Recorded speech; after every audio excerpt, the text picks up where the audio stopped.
version projetée, c'est la Louis II 1910, puis je vais vous lire dans la seconde 21, donc petite différence. Mais... Alors, je commence par les 3 premiers versets du chapitre 1 de Actes.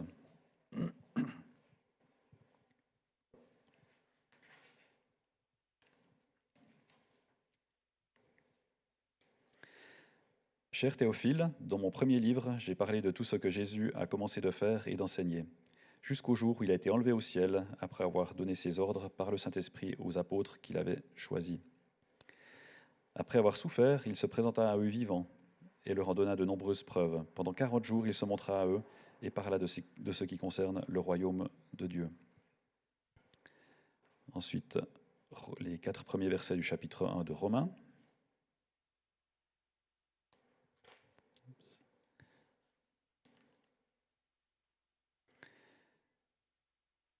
De la part de Paul, serviteur de Jésus-Christ, appelé à être apôtre, mis à part pour annoncer l'évangile de Dieu.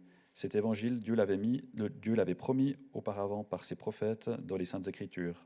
Il concerne son Fils qui, en tant qu'homme, est né de la descendance de David et qui, du point de vue de l'Esprit Saint, a été déclaré Fils de Dieu avec puissance par sa résurrection.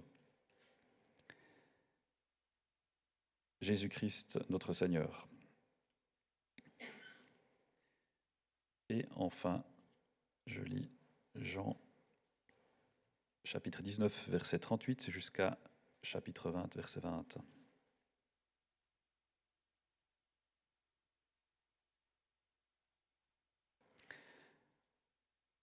Après cela, Joseph d'Arimathée, qui était disciple de Jésus, mais en secret par crainte des chefs juifs, demanda à Pilate la permission d'enlever le corps de Jésus. Pilate le lui permit. Il vint donc et enleva le corps de Jésus. Nicodème, l'homme qui auparavant était allé trouver Jésus de nuit, vint aussi. Il apportait un mélange d'environ 30 kilos de myrrhe et d'aloès. Ils prirent donc le corps de Jésus et l'enveloppèrent de bandelettes avec les aromates, comme c'est la coutume d'ensevelir chez les Juifs. Or, il y avait un jardin à l'endroit où Jésus avait été crucifié, et dans le jardin un tombeau neuf où personne encore n'avait été mis. Ce fut là qu'ils déposèrent Jésus, parce que c'était la préparation de la Pâque des Juifs et que le tombeau était proche. Le dimanche, Marie de Magdala se rendit au tombeau de bon matin, alors qu'il faisait encore sombre, et elle vit que la pierre avait été enlevée de l'entrée du tombeau. Elle courut trouver Simon-Pierre et l'autre disciple que Jésus aimait, et leur dit « Ils ont enlevé le Seigneur du tombeau, et nous ne savons pas où ils l'ont mis. » Pierre et l'autre disciple sortirent donc et allèrent au tombeau. Ils couraient tous les deux ensemble, mais l'autre disciple courut plus vite que Pierre et arriva le premier au tombeau. Il se pencha et vit les bandelettes posées par terre. Cependant, il n'entra pas. Simon-Pierre, qui le suivait, arriva et entra dans le tombeau. Il vit les bandelettes posées par terre. Le linge qu'on avait mis sur la tête de Jésus n'était pas avec les bandes, mais enroulé dans un endroit à part. Alors l'autre disciple, qui était arrivé le premier au tombeau, entra aussi. Il vit et il crut. En effet, il n'avait pas encore compris que, d'après l'Écriture, Jésus devait ressusciter. Ensuite, les disciples repartirent chez eux. Cependant, Marie se tenait dehors, près du tombeau, et pleurait. Tout en pleurant, elle se pencha pour regarder dans le tombeau, et elle vit 2 anges habillés de blanc, assis à la place où avait été couché le corps de Jésus, l'un à la tête, l'autre aux pieds. Ils lui dirent « Femme, pourquoi pleures-tu » Elle leur répondit « Parce qu'ils ont enlevé mon Seigneur, et je ne sais pas où ils l'ont mis. » En disant cela, elle se retourna et vit Jésus debout, mais elle ne savait pas que c'était lui. Jésus lui dit « Femme, pourquoi pleures-tu ? Qui cherches-tu » Pensant que c'était le jardinier, elle lui dit « Seigneur, si c'est toi qui l'as emporté, dis-moi où on l'a mis et j'irai le prendre. » Jésus lui dit « Marie ». Elle se retourna et lui dit en hébreu « Rabouni », c'est-à-dire « Maître ». Jésus lui dit « Ne me retiens pas, car je ne suis pas encore monté vers mon Père, mais va trouver mes frères et dis-leur que je monte vers mon Père et votre Père, vers mon Dieu et votre Dieu. » Marie de Magdala alla annoncer aux disciples qu'elle avait vu le Seigneur et qu'il lui avait dit cela. Le soir de ce même dimanche, les portes de la maison où les disciples se trouvaient rassemblés étaient fermées car ils avaient peur des chefs juifs. Jésus vint alors se présenter au milieu d'eux et leur dit « Que la paix soit avec vous !» Après avoir dit cela, il leur montra ses mains et son côté. Les disciples furent remplis de joie en voyant le Seigneur. Jusque-là. Olivier, si tu veux bien me rejoindre. Je vais encore prier pour toi.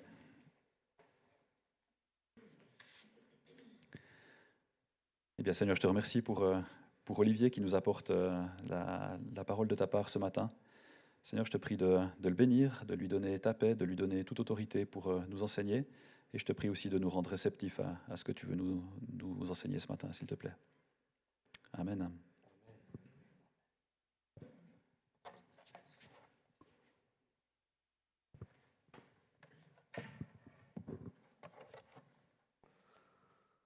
Ça me fait plaisir d'être avec vous ce matin pour ouvrir la parole de Dieu ensemble. Et si vous avez une Bible, je vous invite à garder votre Bible ouverte sur ce dernier texte, un long texte que nous avons lu dans Jean, chapitre 19 et 20, auquel je vais beaucoup me référer ce matin.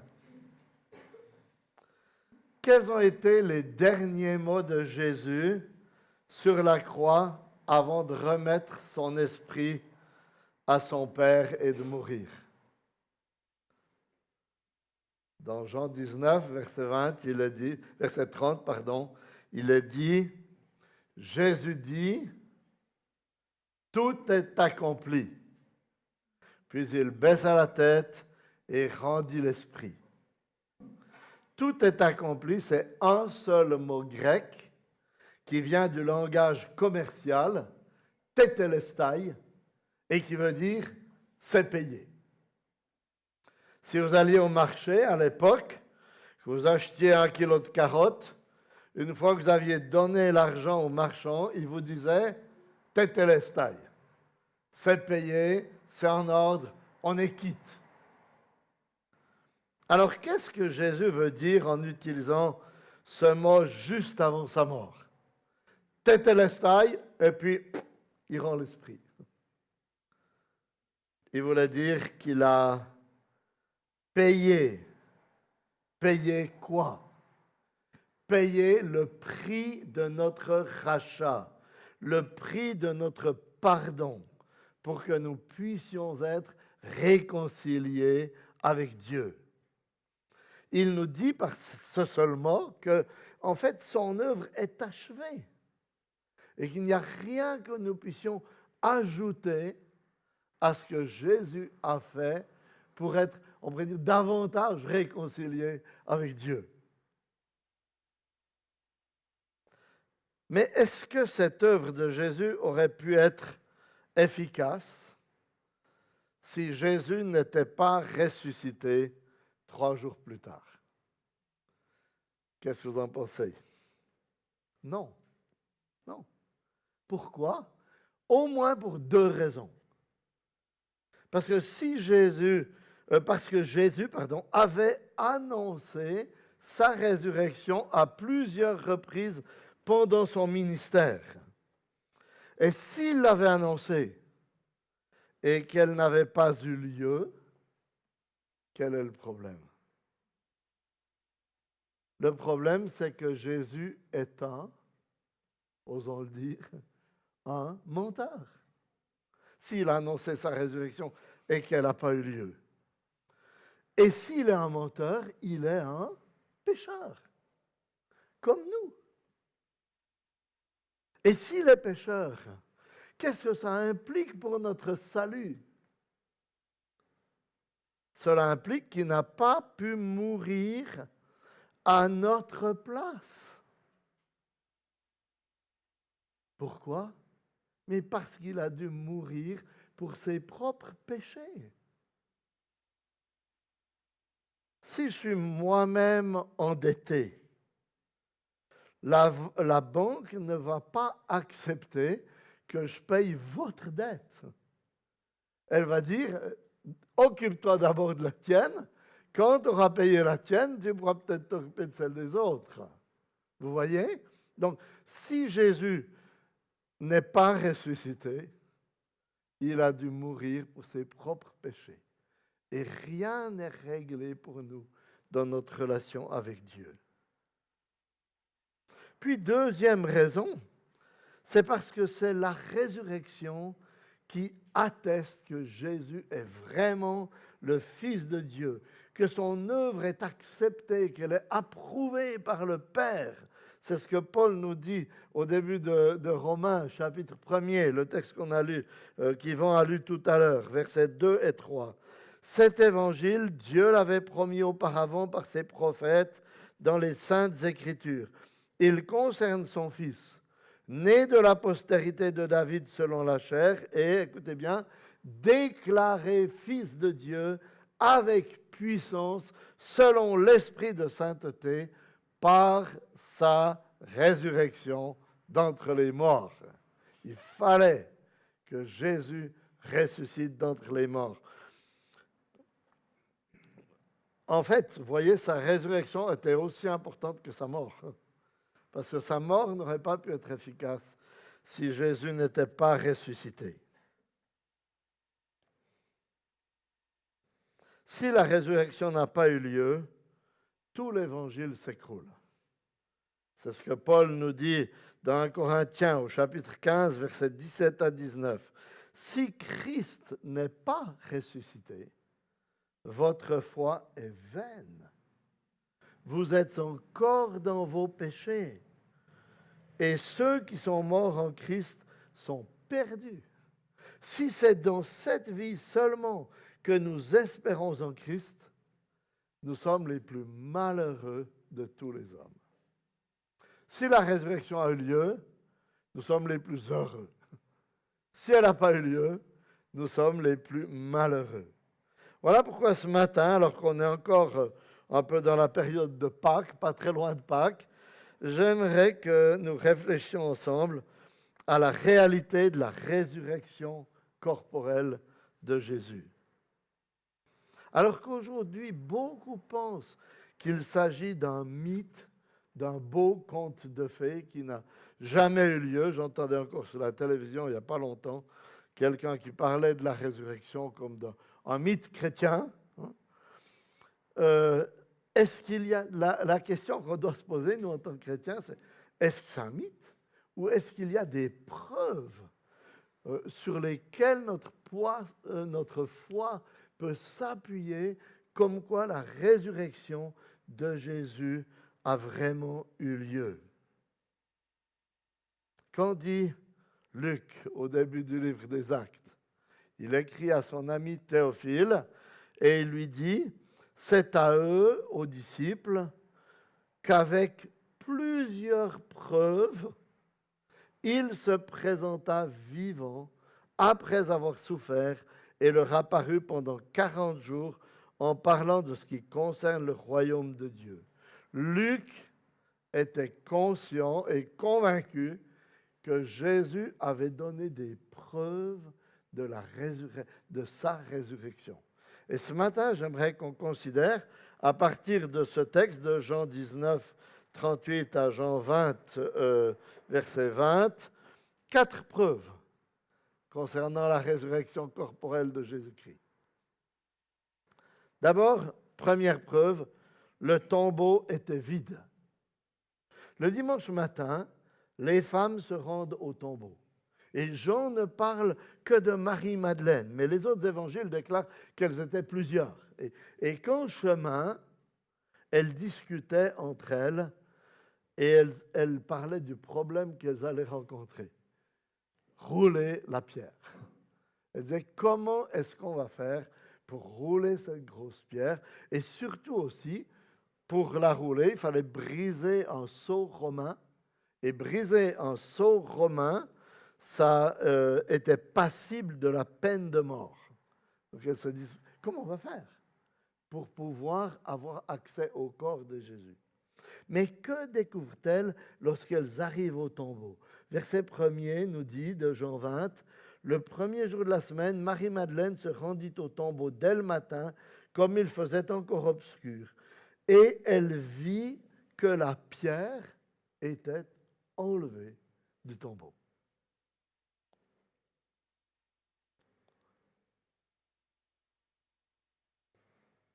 Et qu'est-ce qu'elle constate quand elle arrive au tombeau et qu'elle regarde à l'intérieur du tombeau? Que le corps n'est plus là. Alors, quelles sont les explications possibles pour le fait que la pierre était roulée et que le corps n'était plus là, que le tombeau était vide? La première explication, qui a été donnée est celle par les principaux sacrificateurs qui ont fait circuler un bruit en payant cher les soldats romains pour qu'ils fassent circuler ce bruit et qu'ils mentent, c'est que les disciples avaient volé le corps de Jésus.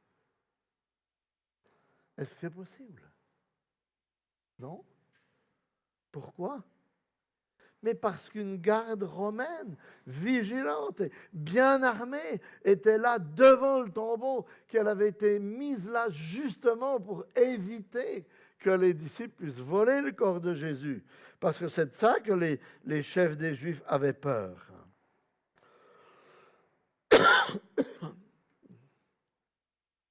Et d'après Matthieu 28, 13, les chefs des Juifs ont dû donner beaucoup d'argent aux gardes pour qu'ils propagent ce mensonge.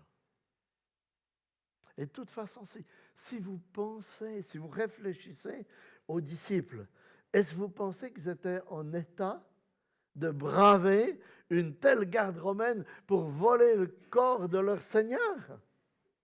Et ensuite de proclamer qu'il était ressuscité en l'ayant caché dans un coin? Absolument pas. Parce qu'ils l'avaient tous abandonné. Aucun disciple n'était là. Et ils ne s'attendaient pas à ce qu'il ressuscite, comme on le voit dans notre texte.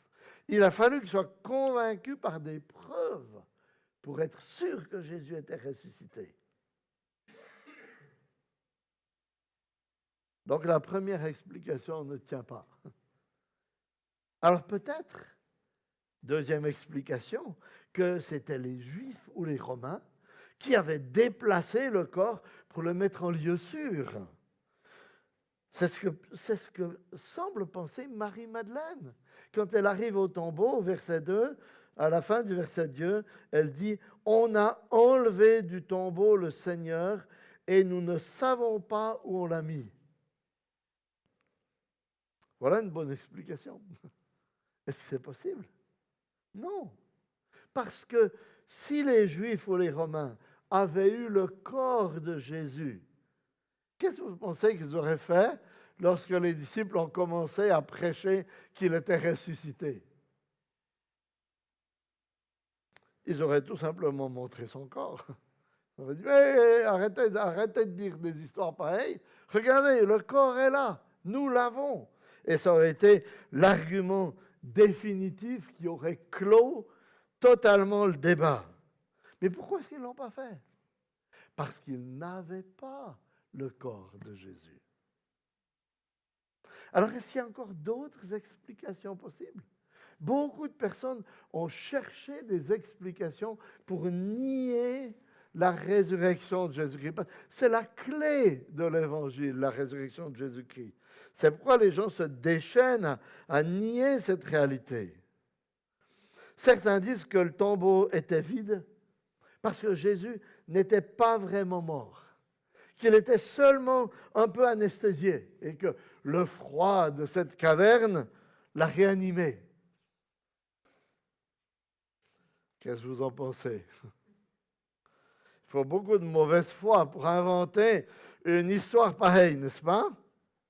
Parce que le centenier romain qui a donné le corps de Jésus à Joseph d'Arimathée était sûr de sa mort après lui avoir percé le côté.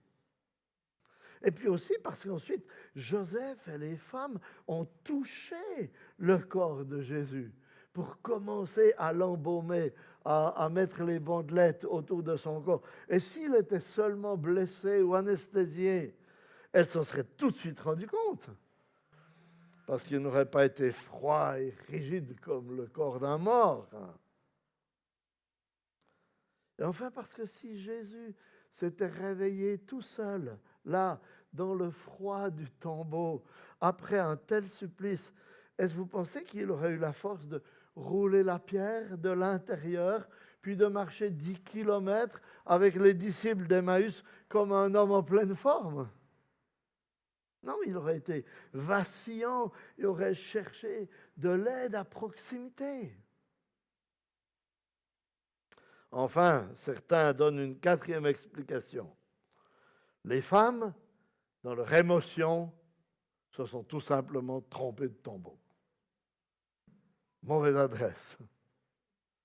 Voilà une bonne idée. Là aussi, il faut beaucoup d'imagination pour inventer une telle chose. Parce que dans ce cas, vous voyez, ce n'est pas seulement les femmes qui auraient dû se tromper, mais beaucoup d'autres personnes. Les anges qui leur ont parlé quand elles sont arrivées là vers le tombeau. Puis Pierre et Jean qui ont couru jusqu'au tombeau. Et même la garde romaine, puisqu'elle est allée annoncer la bonne nouvelle du tombeau vide. Bonne nouvelle, pas tellement pour eux, mais la nouvelle du tombeau vide aux principaux sacrificateurs. Voyez, face à la preuve du tombeau vide, il n'y a pas d'échappatoire possible. Le tombeau était vraiment vide. Ça, c'est la première preuve de la résurrection de Jésus. La deuxième preuve, c'est que les bandelettes étaient là. Cette preuve me semble être encore plus convaincante que la première, parce que c'est celle qui a convaincu l'apôtre Jean de la résurrection de Jésus. Regardez avec moi ce qui se passe dans les versets 3 à 8 du chapitre 20 de Jean. Pierre et Jean courent jusqu'au tombeau. Jean arrive le premier. Il voit les bandelettes, mais il n'entre pas, au verset 5. Puis Pierre, qui devait être un peu moins fit que Jean, puisqu'il arrive après, il courait moins vite, arrive et avec son tempérament impétueux, qu'est-ce qu'il fait? Boum, badaboum, il entre tout de suite, lui. Il entre, et que voit-il? Versets 6 et 7. Il voit les bandelettes et le linge qui avait été sur le visage de Jésus roulé à part. Et c'est à ce moment-là que Jean entre et regardez ce qui nous est dit de lui lorsqu'il entre dans le tombeau au verset 8. Alors l'autre disciple qui était arrivé le premier au tombeau entra aussi, il vit et il crut. Il vit et il crut. C'est-à-dire que la présence et la position des bandelettes et du linge était une preuve suffisante pour le convaincre que Jésus était vraiment ressuscité. Pour comprendre ce que Jean a dû voir et de si convaincant, il faut rembobiner un peu le film et revenir en arrière au vendredi après-midi, au vendredi saint. Que s'est-il passé après la mort de Jésus le vendredi à 15 heures? On trouve ça à la fin du chapitre 19 qu'Yvon nous a lu tout à l'heure. Joseph d'Arimathée, Nicodème, qui jusqu'ici avait été des disciples de Jésus, mais en secret, il faisait partie du Sanhédrin, mais ils n'avaient jamais voulu dire qu'ils croyaient en Jésus parce qu'ils auraient sans doute été exclus du Sanhédrin. Mais là, tout à coup, on pourrait dire, au pire moment, quand Jésus est mort, les voilà qui sortent du bois. Ils viennent demander le corps de Jésus pour l'ensevelir. Et verset 39, ils prennent avec eux 100 livres. Dans la traduction au second 21, il a dit 30 kilos, c'est juste entre 30 et 50 kilos d'aromates, de myrrhe et d'aloès. C'était une résine aromatique précieuse qu'on servait pour embaumer le corps des morts à l'époque. Et que font-ils avec tout ça? Ils commencent tout de suite à embaumer le corps de Jésus en l'entourant de bandelettes et de l'aromates. Ils entourent les bandelettes. Si vous avez fait des camps, vous avez peut-être fait des trucs comme ça avec du papier WC plutôt qu'avec des bandelettes, mais on entoure une personne avec les bandelettes et l'aromate. Mais le verset 42 nous dit que comme c'était la préparation des Juifs, c'était la veille du sabbat qui commençait au coucher du soleil, ils n'ont pas eu le temps de terminer ce travail.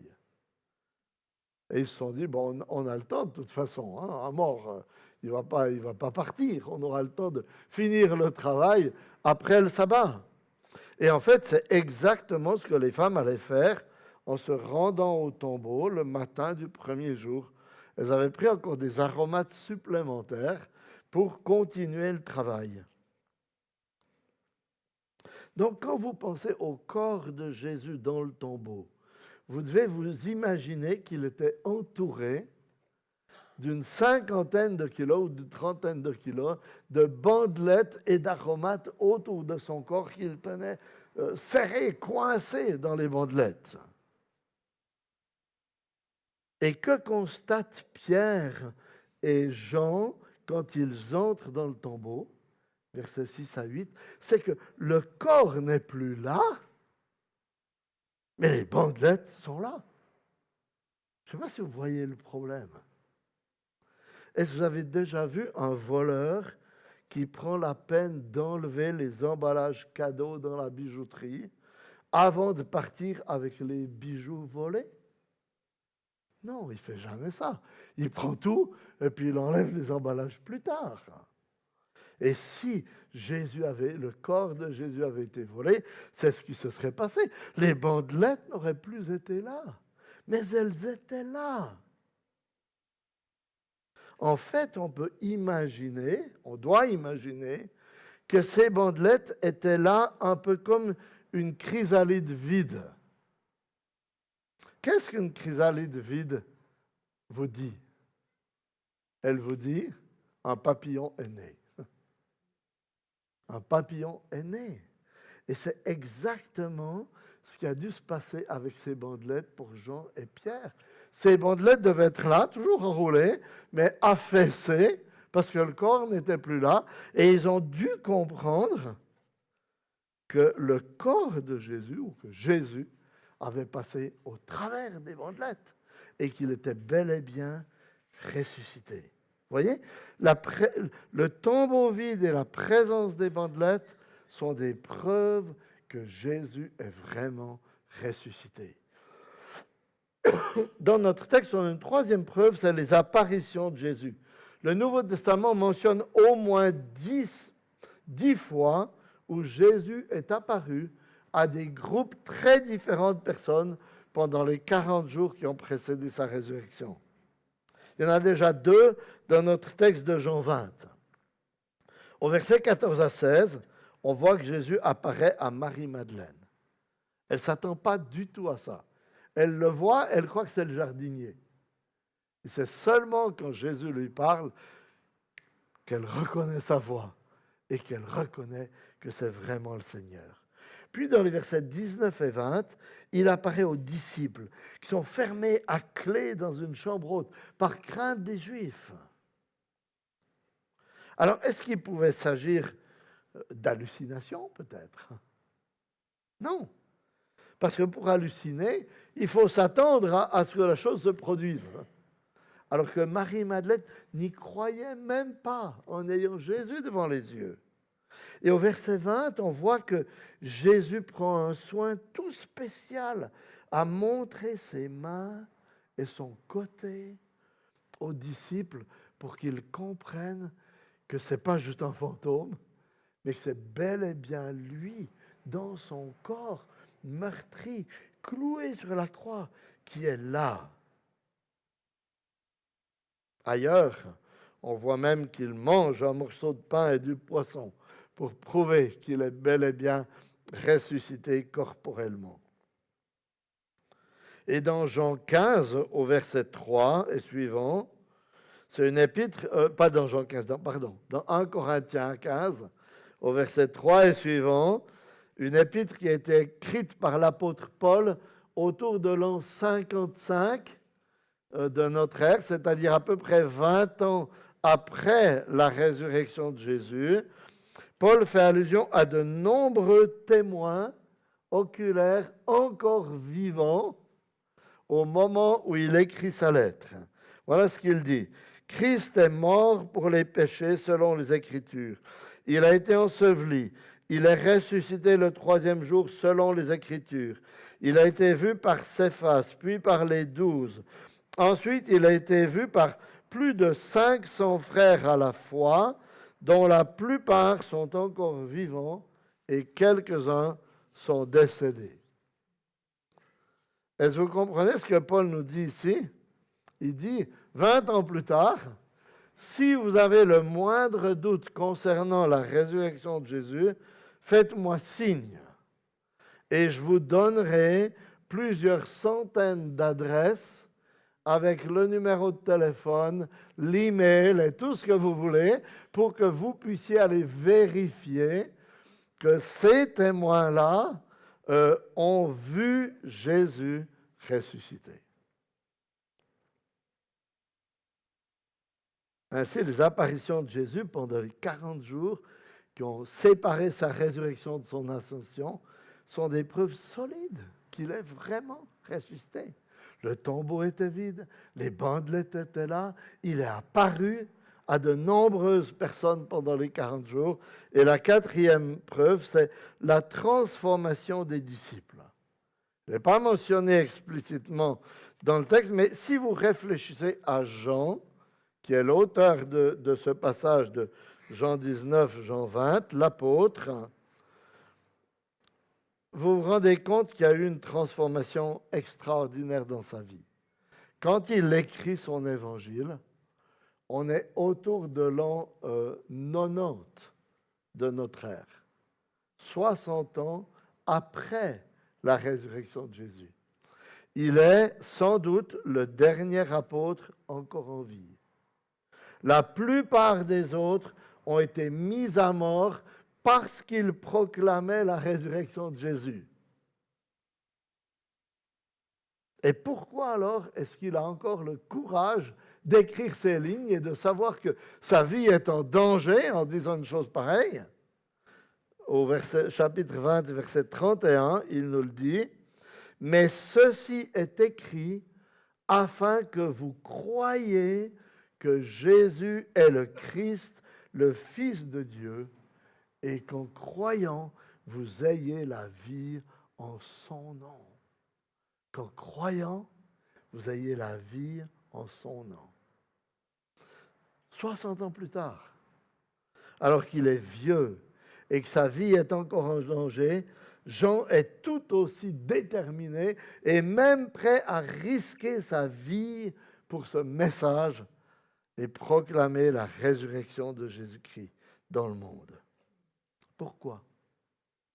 Mais parce que ce message a transformé sa vie, comme il avait transformé la vie des autres apôtres qui, avant la Pentecôte, étaient craintifs, fermés dans une chambre haute à clé par crainte des Juifs, et qui ensuite sortent, sont pleins de courage pour annoncer l'Évangile en public, proclamer la résurrection de Jésus au monde entier. Vous voyez, quelle transformation! C'est la résurrection de Christ et l'œuvre de l'Esprit qui a appliqué ça à leur vie, qui les en a convaincus. Voilà les 4 preuves qu'on va voir ce matin de la résurrection de Jésus-Christ. Le tombeau était vide, les bandelettes étaient là, Jésus est apparu et les disciples ont été transformés.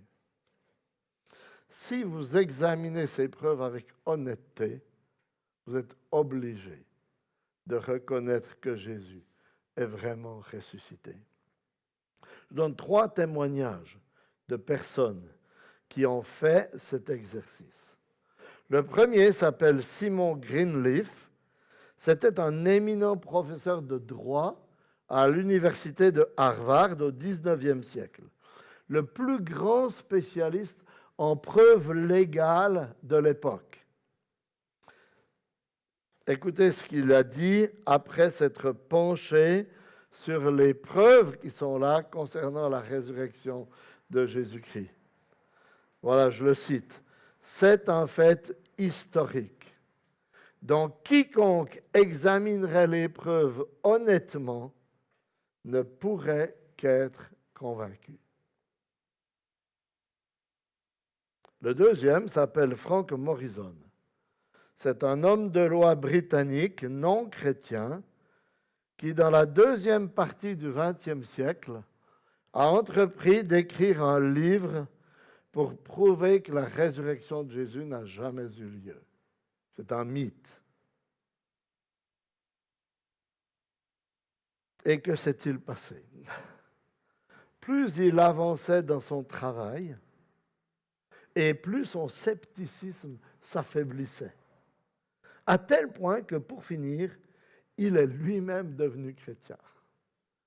Et il a écrit un livre, non pas pour dire que la résurrection n'a jamais eu lieu, mais pour dire que la résurrection a eu lieu. C'est un livre qui a été traduit en français, mais je crois qu'il est épuisé maintenant. Frank Morrison, La résurrection, mythe ou réalité. Et plus proche de nous encore, il y a un homme dont vous avez sans doute entendu parler, qui s'appelle Lee Strobel.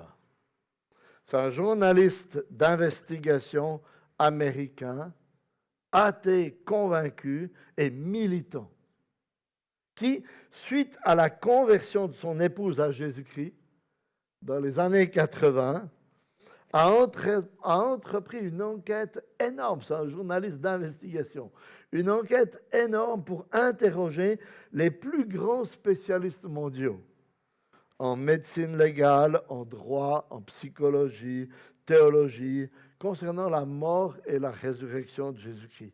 Parce qu'il voulait prouver, en fait, que sa femme avait tort et que la résurrection n'avait jamais eu lieu. Et quelle a été sa conclusion? Que les preuves bibliques que je vous ai données, et bien d'autres encore, sont fiables et vraies. Et qu'est-ce qui s'est passé? Il est devenu chrétien. Un livre, puis un film le concernant sont sortis. Le livre en français s'appelle Jésus, l'enquête. Peut-être vous le connaissez, que vous l'avez vu ou lu, ou le film aussi concerne Lee Strobel, qui est pasteur maintenant. Mais je ne peux pas m'arrêter là. Parce que la résurrection de Jésus doit avoir un impact sur notre vie. Parce que le fait d'être convaincu que Jésus est ressuscité ne fait pas de vous un chrétien. Il y a des tas de gens qui peuvent être convaincus que Jésus est ressuscité sans qu'ils soient devenus chrétiens. Et si vous êtes déjà chrétien, comment cette réalité doit-elle nous affecter? Ce n'est pas juste un concept théorique. C'est pourquoi je termine brièvement par un 5e point, les preuves de la résurrection de Jésus et ma destinée. Qu'est-ce que ça doit changer à ma vie? Que le tombeau ait été vide, que les bandelettes étaient là, que Jésus soit apparu et que les disciples aient été transformés. En fait, vous voyez, la résurrection de Jésus atteste au monde entier qu'il a définitivement réglé le problème du péché. Parce que quelle a été la conséquence de l'entrée du péché dans le monde dans le livre de la Genèse?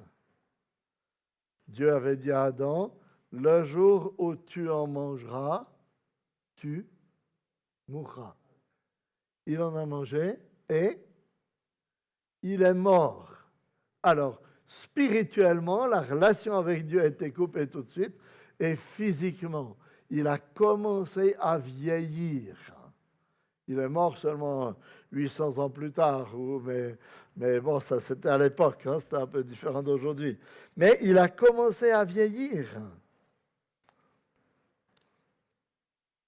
Et si Jésus est ressuscité des morts, comme ces différentes preuves l'attestent, alors cela veut dire qu'il a vaincu la mort physique, qui est la conséquence du péché, mais aussi la mort spirituelle, qui est la conséquence du péché.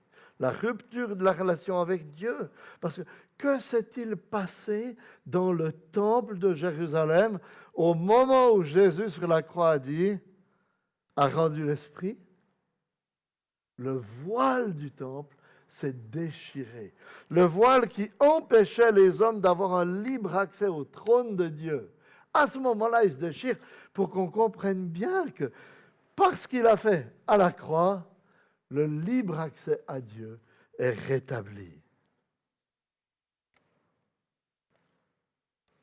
Et la résurrection de Jésus atteste aussi qu'il existe une vie après la mort. Parce que comme Paul le dit dans 1 Corinthiens 15, 20, Christ est ressuscité d'entre les morts, il est les prémices de ceux qui sont décédés. Les prémices, c'est la première partie de la récolte.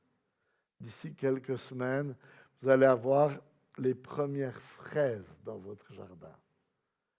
C'est les meilleures, hein? Mais qu'est-ce qu'elles annoncent, ces premières fraises? Elles annoncent qu'il y en a d'autres qui vont arriver. C'est ça qui nous réjouit. C'est ça les prémices, en fait. Les prémices, c'est la première partie qui nous assure que la suite de la récolte va avoir lieu. Et si Jésus est appelé par Paul les prémices, c'est parce qu'il est ressuscité avec un corps nouveau. Un corps qui ne meurt plus. Et qu'ainsi, il est la première partie de la récolte. De quelle récolte? Du rassemblement de tous les croyants dans les cieux lorsque Christ reviendra et qu'il nous accordera la vie éternelle dans sa présence. Ainsi, vous voyez, la résurrection de Jésus nous interpelle tous. Parce que si tu, et permettez-moi de vous tutoyer maintenant, si tu n'as pas encore placé ta foi en Christ, ce tombeau vide est comme le cri de Dieu à tes oreilles qui te dit « C'est vrai! Regarde à l'immensité de mon amour pour les pécheurs comme toi. Jésus, mon fils bien-aimé, a été prêt à quitter le ciel pour mourir sur la croix, être enseveli dans le tombeau, afin que tous ceux qui viennent à lui, dans la repentance et la confiance, aient leurs péchés pardonnés, qu'ils obtiennent en lui la vie éternelle, qu'ils soient réconciliés avec moi pour toujours. Alors si tu te trouves dans ce cas, viens à lui. Viens à lui tel que tu es et il t'accordera le repos pour ton âme. Et si tu as déjà placé ta confiance en Christ, ce tombeau vide doit aussi t'interpeller parce qu'il contient la promesse et la certitude de ta résurrection corporelle au dernier jour et de ta participation à la réalité céleste dans la présence de Dieu pour l'éternité. Vous voyez, parce que Christ, en qui tu crois et auquel tu es attaché par la foi, est déjà maintenant, avec son corps nouveau, assis à la droite de Dieu dans les cieux. Et sa présence corporelle te dit, tu y seras avec lui un jour, quand il reviendra. Et qu'est-ce que cette nouvelle doit produire en nous, chers frères et sœurs? Ça doit être le moteur de notre service pour Dieu. Christ a tout payé. Il nous a complètement, parfaitement réconciliés avec Dieu. Et maintenant, cette réalité que nous croyons doit produire en nous le désir profond de glorifier ce Seigneur qui nous a tant aimés, de l'aimer en retour en apprenant à lui ressembler dans notre vie et en prenant soin de son Église, en nous aimant, en nous servant les uns les autres. Voilà à quoi doit nous conduire cette réalité de la résurrection de Jésus-Christ d'entre les morts. Il est vivant. Amen.